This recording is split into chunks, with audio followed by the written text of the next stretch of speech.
before you leave so that you can get credit for attending today. We appreciate you being here. A couple things I want to get started with is, first off, we're doing really good with our safety. You guys have been doing great. Our claims are down. The dollar amount on the claims are down. So keep up the good work. You guys are doing really great, and I appreciate that. There was a handout that went around. This handout is just the process that if you have an accident, whether that accident be damage to equipment or to yourself or another employee, there's a process that you have to go through. And so we've listed that step-by-step process. Also, I'll send that out electronically so that you have that process. One thing is that if you are in an accident and it is your fault, we do have a policy that states that you have to go in for a drug test. So make sure that you get with your supervisor and as soon as that accident happens and you get that taken care of. And it doesn't matter which department you work for. That is the city policy, that is the process that you follow. Okay? And contact us as soon as it happens so that we know yes, that it happened. And please try to be timely, and if there is some kind of an accident, whether it's to equipment or to your person, please make sure you report that as soon as possible. Especially at least to your supervisor, and then as quickly as you can to either Brandy or myself. Okay. All right. Well, I'm going to turn the time over to Dr. James Morris. We really appreciate him being here with us today. He's going to just kind of tell us a little bit about himself and then go into our presentation. Dr. Morris? Well, I'm James Morris, and I'm a psychiatrist. I work at the University of Utah. I'm actually a fourth-year resident there, and we'll be moving up to Rexburg here in the not-too-distant future. But a little bit about myself. Sorry about that, guys. So I'm James Morris. I'm a psychiatrist from the University of Utah, and I'm a fourth-year resident there, and I'll be moving up to Rexburg in the not-too-distant future. A little bit about myself. I came up here at BYU Idaho initially way back when, and graduated construction management actually. Went down to Utah, worked for a little while, and decided I wanted to be a doctor. So I'd already started a family, married a girl from Rexburg, and anyways went to medical school at the University of Utah and ended up staying there for a psychiatry residency. I don't typically give talks about emotional resilience. I do more of hospital medicine, see patients inpatient who are in acute settings, you know, struggling with life or different things like that. That's where my specialty is. But I was asked to come up here and give a talk a little bit about this, and I definitely have enough experience to talk about it for a few minutes, I guess. And one thing that's interesting is that, you know, we're all here together. You know, we're all on the same road. We're all on the path of life together. None of us stand taller than the other.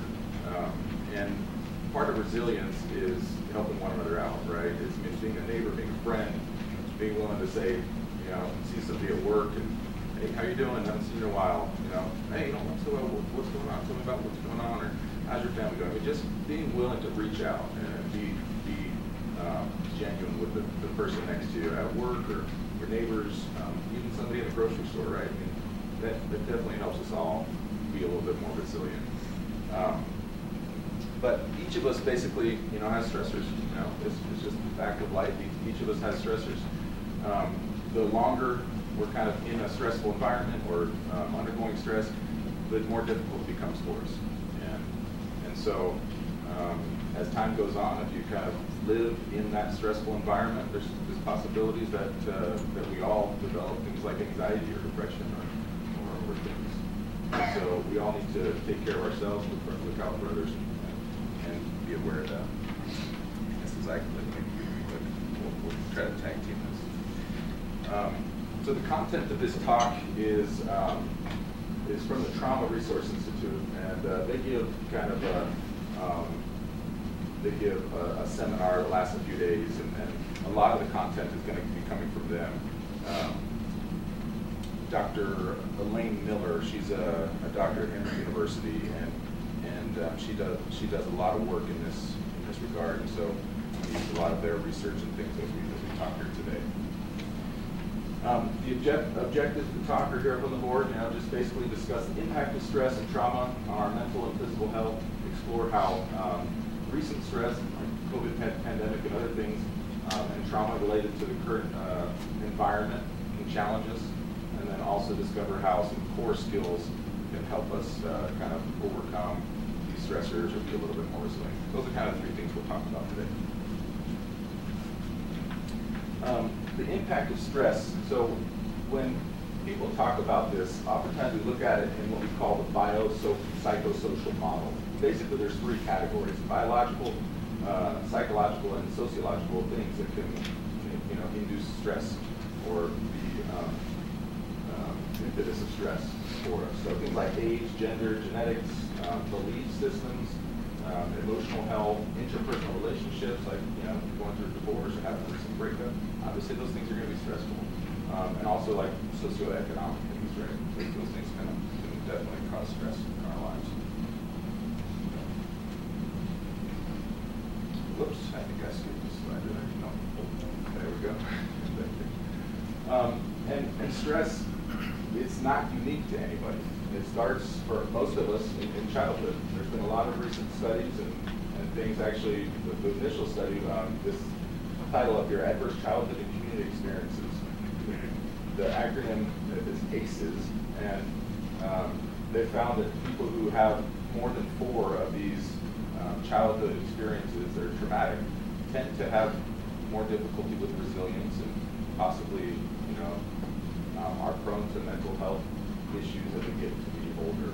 And all these things are, there's a lot of different things on here, but the categories that these ACEs fit into are household stressors. So, parents that are depressed, or domestic violence, alcoholism in the home, physical neglect, abuse, those types of things.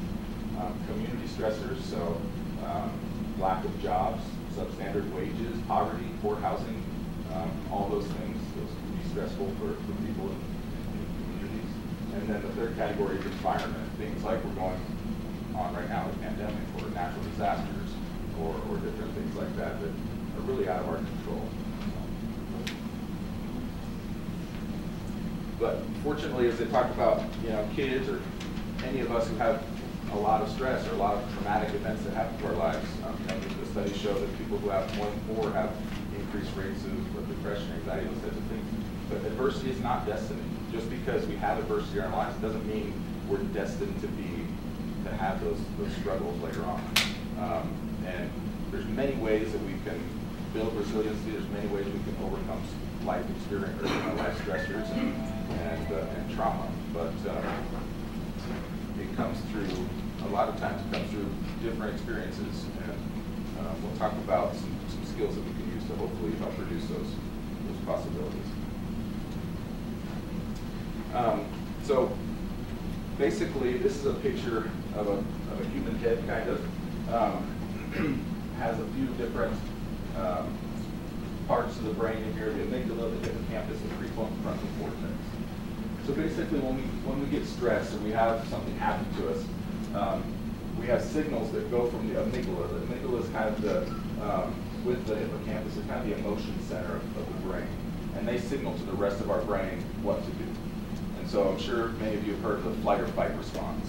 That's where this is initiated, right in the amygdala.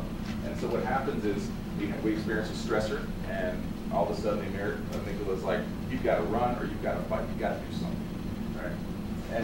And so sometimes, it's just a candle burning, and sometimes it's a forest fire, right? I mean, the different stressors that are happening, the amygdala doesn't differentiate between, how great this is going to be. Maybe it's just a fight at home. It's not a complete divorce, right?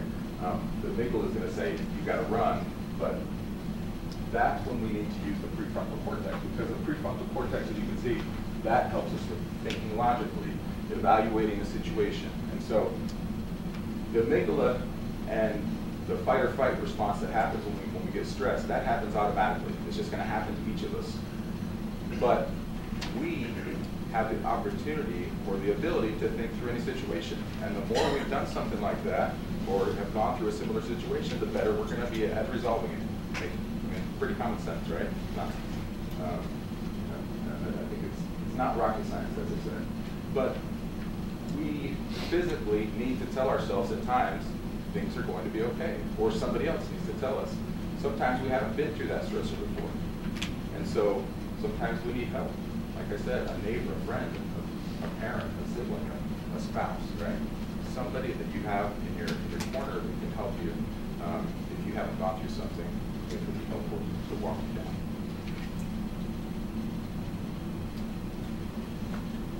All right, so these are just some of the symptoms, or kind of some of the things that happen, right, when we get a flight or fight response.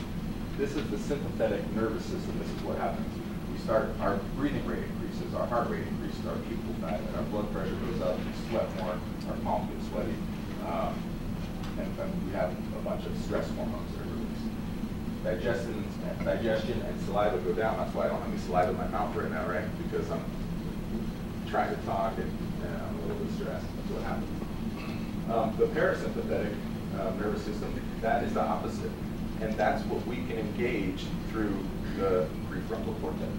We can tell ourselves, we can tell ourselves, breathe more slowly. We can tell ourselves, take a seat, go get a drink of water. We can do these things that will help decrease the sympathetic nervous system. And a lot of people, I mean, you think, like, I mean, I'm going through something really serious right now. Drinking water is not going to help, or breathing slowly is not going to help. It might not fix the problem necessarily, but it will, as you are able to reduce what's going on by the sympathetic nervous system by using some of these techniques, by slowing down your breathing, talking a little bit slower, relaxing, that will signal to your brain to turn off the sympathetic nervous system. And that is the key, really, to the whole talk today. One of the great ways of improving resilience is learning how to use your parasympathetic nervous system, because you do have control over that. So basically, through life experiences, well, I mean, even when we're born, right? Genetics, other things. I mean, we all have this resiliency zone kind of thing. I mean, and so along the way, if we don't change anything, we kind of have this resiliency zone. And as long as we don't get bumped out of that zone, we do pretty well there. We kind of live in default mode, right? And we let stressors bounce off us. We kind of tuck them away for later. And so we all have some capacity to deal with stress and some ability to be resilient. But in this resiliency zone, you can feel all the emotions. It's not like you're going to be blah through the resiliency zone. You can be tired, sad, calm, nervous, worried, happy, excited. You can have all these emotions in the resiliency zone. But the goal, in order to improve resiliency, is to widen that zone, right? And like we talked about, the more we use skills, the more we are in touch with our emotions and recognize when we're having something that happens to us, like it's causing stress, it's causing me to yell at my kids more, it's causing me not to perform my job as well as I would like to, it's causing me, these problems as they build up. We need to figure out how to use tools to basically improve that and widen that resiliency zone. And so those stressors aren't affecting us as much, and we can be more productive or, more, doing the things we would like to do in a more healthy way. But the reality is that sometimes the guy on the freeway, when you're driving along, he cuts you off and he flips you off, and you're like, what did I do? Right? And that is going to kick you out of your resiliency zone. That's just going to bump you out.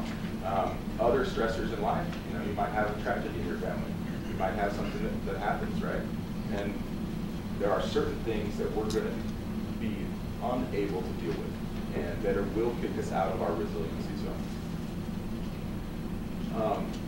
One of the thoughts, like I said, this is from the Traumatic Resiliency Council, but one of the thoughts behind it is that as we get kicked out, we can get kicked out kind of one or two ways, up or down. As we get kicked out up, some of us might experience irritability, might feel on edge, might experience anxiety or panic, anger, or those types of things, right? And other people, sometimes will get kicked low, where we feel sad or isolated, fatigued, tired, feel numb, have difficulty concentrating, those types of things. All these types of things can happen as we get kicked out of our resiliency zone through trauma or stress. And recently, this has kind of been, for a lot of us around the country, COVID-19, there's kind of been common things that have been happening.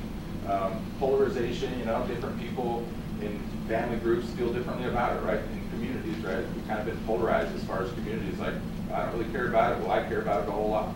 So that's been one thing, and that's caused some stress for some of us. Job losses, mental health challenges, financial strains, social isolation, fear of illness, and just worry about the unknown. I think that's a big one. What's going to happen? What's going to happen to the country? What's going to happen to my family? And so all of us at this point are kind of in the same boat. We're dealing with a lot of these similar things.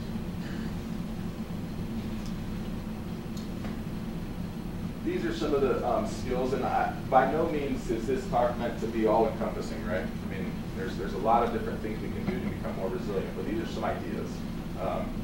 And obviously the one in the middle is tracking. So we'll talk about each of these individually, but there's tracking, there's grounding, help now, shift and stay, gesturing, and resourcing. And I will say, I think they all are good. But there's a few of them, a couple of them are kind of like, well, that's just kind of saying the same thing you already said. So I'm going to say that up front. But like I said, it's not a lot of it's not my information. But I think there are some good tools in here. Like we talked about using the parasympathetic nervous system. And we'll talk about how to use these tools in doing that. Okay. So help now. What happens when we experience a stressor? Right? These are just ways to activate the parasympathetic nervous system, to talk to our frontal lobe and let them know, hey, we're going through a stress right now. We need to calm down a little bit. So listen for sounds around you. Take a pause and just be quiet. That's one way to activate the frontal lobe. See things. If you're in a room, look across the room, look at people, look at the pictures on the wall. Go read about one of these pictures. Do something, see something, and engage in it. A lot of times we're just kind of sitting there. We're just, like I said, we're in default mode, and it happens to all of us. We can't be putting attention to everything all the time. It's just not possible. We don't have the mental capacity to do that. So see something, go learn about it. Smell. Obviously, these are like the five senses, right? Smell. Touch something. Run your hand on something. A desk, a piece of wood, something that has some texture. Breathing, counting to 10. One of the ways is actually counting from 20 backwards. It's something that gives your mind something to engage into, and something very simple, but it helps activate that prefrontal cortex. Go for a walk. Those are all kind of things like we can do in the moment. We're having a stressor. We can try something to help, hopefully, relieve some of the stress. And like I said, this isn't like going to fix the problem, right? This is just helping your frontal lobe engage, and so you can start coming up with solutions and think more clearly through a problem. So what happens if, like, we talked about the resiliency zone. What happens if you get kicked out of that resiliency zone? There's a major life stressor, right? This isn't something that you can just go grab a glass of water or see something and it's going to be done. I still encourage you to do those things. Use the help now techniques. Something to engage your prefrontal cortex, something to think through the problem. And then, we're using these other things that are a little bit more in depth. Find strength and courage, right? Talk to somebody. Has somebody been through this before? Does somebody get you? Do you have a friend? Do you have somebody that you can rely on?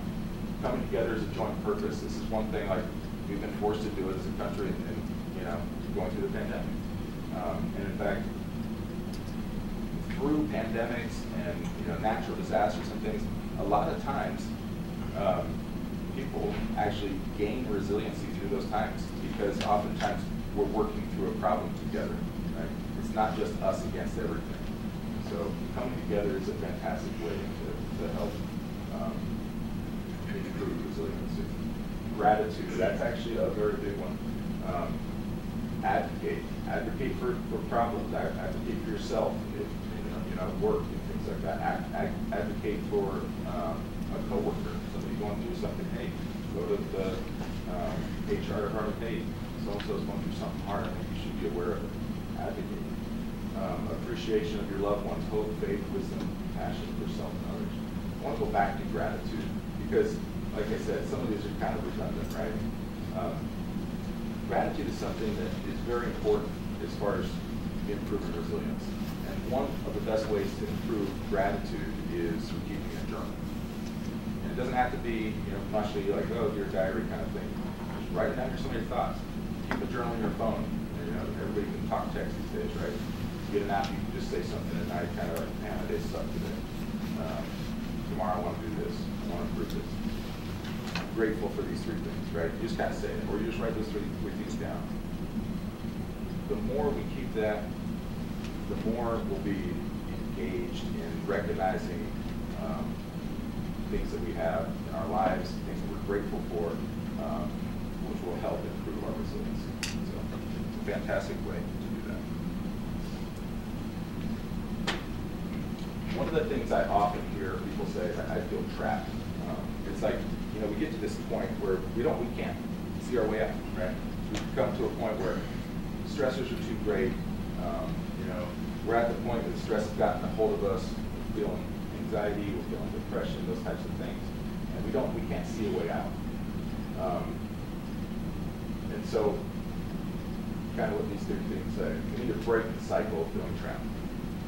And again, going back to those things we talked about, using our frontal lobe, using our ability to engage, solve a problem, we have to be active thinkers.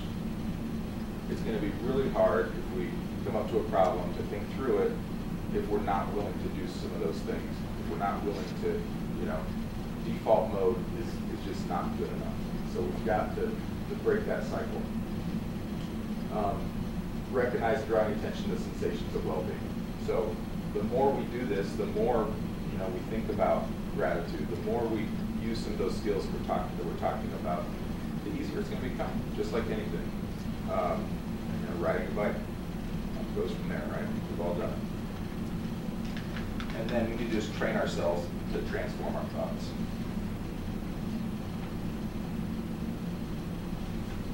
So there's this word called neuroplasticity, and basically, our brain, our nervous system is a big electrical system, right?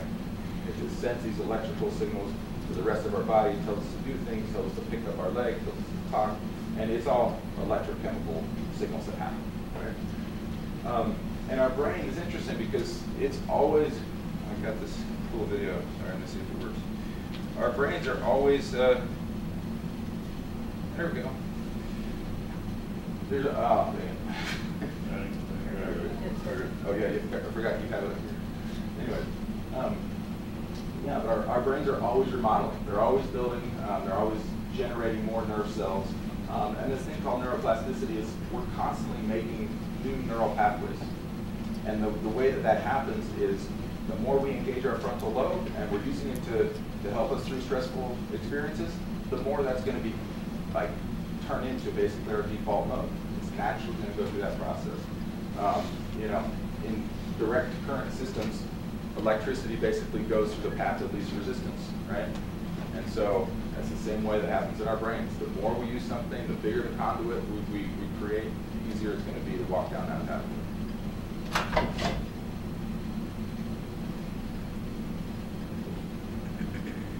All right, so briefly we're going to talk about these skills again. So we talked a little bit about health now, so I'm just going to breeze over that slide, but we just need to make sure we're using these skills. They're very helpful. The next one is resourcing. So a resource is any person, place, thing, memory, part of yourself that makes you feel calm, pleasant, peaceful, strong, and resilient. You could be talking with your grandma, you could be talking to your wife, your spouse, you could be hanging out with your kids, going to a ball game, watching them succeed in something. It could be fly fishing or something. And at one point, I actually saw this, and I was like, man, that's so true. I don't need therapy, I should go to Idaho, right? But the reality is, I was living in Utah. Coming up to Idaho was a relief for me, right? Now, living in Idaho, all my problems are here. So I got to pick a new place. But the point is that each of us has ability to find resources. And, maybe it was a trip when you were a kid. Maybe it was a camping trip with your dad. Maybe it was, an outing with your mom that you have this thought that you can reflect on and remember. And those things are very powerful. And again, the more we use these types of skills, the better off we're going to be and the more resilient we can be. The more we go fly fishing, the better off we're going to be, right? I mean, and if fly fishing was your everyday, it's not going to be that helpful, right? I mean, we need to find things that can help us get out of that moment. But also understanding that we're going back to that situation again, and we need some skills to be able to walk us through those stresses. All right, the next one is grounding. And this is a technique that you may have heard before, but basically what grounding is that sometimes when we're so stressed, it's hard to think through a problem. And the idea is that we need to be grounded to something stable. So it's a desk, putting your hand on the desk, just putting your weight on it, thinking through something.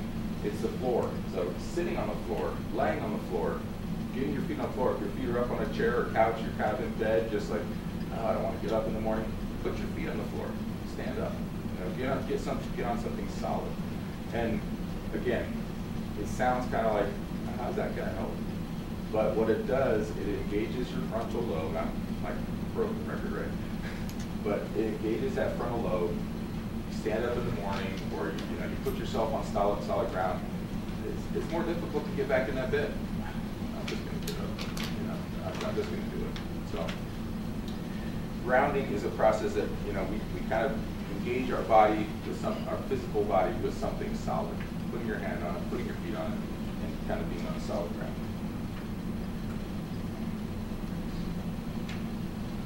Gestures. So gestures are basically kind of self-soothing ideas. But anyways, most gestures, most self-soothing things, we typically start in childhood. And a lot of us may have gotten in trouble for them. It's like clicking the pen, your teacher's like, hey, put that, or like it's biting your fingernails or tapping your leg. And somebody's like, why, are you nervous? These things bring us, they calm us down, right? And they kind of are mind numbing a little bit. But what they do is they're just small little things we can do to help calm us down a little bit. So that's what gestures are. A lot of it is kind of a few things up there, but I'll let you do it. All right, and the last one is shift and stay. And we've talked about a little bit of these things. There's a lot of words on the board. Basically, I want you to understand this box right here says, how am I focusing my attention during the pandemic? And this is, just an idea. This could be for any issue. And then there's a bunch of things that kind of are possible thoughts that we're having. Negative thoughts keep recurring. I send emails or post on social media out of fear. I'm complaining more. I overconsume news. I disconnect from others. I have trouble sleeping. So this is kind of, you can see right here in the green bar, it says high and low zones. This is our resiliency zone. This is when we're out of those zones. We're not really functioning at our best level. And then moving towards the resiliency zone, we're using these skills, right? I remember a self-calming gesture. I ground myself. I identify resources and track my emotions. I focus on sensations of well-being. We're starting to use some of these skills. And then we push ourselves in the resiliency zone. I'm grateful. I have compassion for myself and others. I reach out to those who need help, support my family and friends and neighbors. I'm empathetic to concerns in others, and I comfort those who grieve. So this is kind of the idea that every one of us at times are going to be pushed out of this zone, this resiliency zone. We're all going to struggle at times. It's just part of life. But there are ways to get back to that resiliency zone. And it starts with being willing to basically keep track of our emotions, recognizing we're having a problem. And then we go to some of those skills we talked about. If that's not good enough, then we go to resources. And if that's not good enough, at some point, we possibly might need some professional help. And so, this is kind of the talk today. And anyways, I appreciate you guys letting me be here. I know it was mandatory for you. It's also mandatory for me after being asked. I signed myself up for this. But it's a pleasure meeting you guys, and we connect, you know, as I move up here and we see each other to meet some of you guys. So, thank you.